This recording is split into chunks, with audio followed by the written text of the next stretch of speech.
নয়াদিল্লিতে বাংলাদেশের high commissioner Mohammad Riaz হামিদুল্লাহকে তলব করে আনুষ্ঠানিকভাবে প্রতিবাদ জানিয়েছে ভারত। আজ বুধবার দুপুরে তাকে ভারতীয় পররাষ্ট্র মন্ত্রণালয়ে তলব করা হয়। ভারতীয় সংবাদ মাধ্যম এনডিটিভির প্রতিবেদনে বলা হয়েছে, এই তলবের মূল কারণ হল জাতীয় নাগরিক পার্টির এক নেতার ভারত বিরোধী মন্তব্য।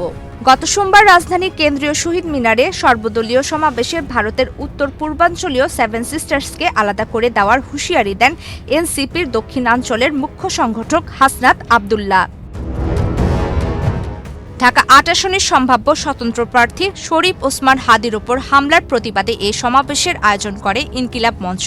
অভিযোগের সুরে হাসনাত আবদুল্লাহ বলেন, আমাদের দেশে যারা বিশৃঙ্খলা করে সন্ত্রাসী ভোটচোর, আমাদের দেশে যারা অস্থিতিশীল পরিবেশ তৈরি করতে চাচ্ছে, হাদি ভাইকে যারা হত্যার চেষ্টা করেছে, নির্বাচন যারা বানচাল করতে চাইছে, দেশের পরিবেশকে যারা অস্থিতিশীল করতে চাইছে, সীমান্তে যারা আমাদের ভাই বোনদের বেড়ে ঝুলিয়ে রাখে, তাদের আশ্রয় প্রশ্রয় পৃষ্ঠপোষকতা দিচ্ছে ভারত।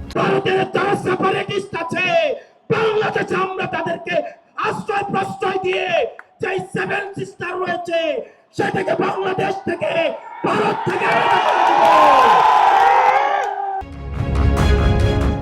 ভারত সরকার এই ধরনের অভিযোগ সম্পূর্ণভাবে খারিজ করে দিয়েছে। ভারতের পররাষ্ট্র মন্ত্রণালয় জোর দিয়ে বলেছে, আমরা আশা করি যে বাংলাদেশের অন্তর্বর্তীকালীন সরকার সকল প্রয়োজনীয় পদক্ষেপ গ্রহণ করবে যাতে অভ্যন্তরীণ আইন শৃঙ্খলা বজায় থাকে এবং শান্তিপূর্ণ নির্বাচন অনুষ্ঠিত হয়। এদিকে হাসনাত আবদুল্লাহর এই বক্তব্যের জেরে আসামের কাছাড় জেলায় ভারত বাংলাদেশ সীমান্তে নিষেধাজ্ঞা জারি করেছে স্থানীয় প্রশাসন।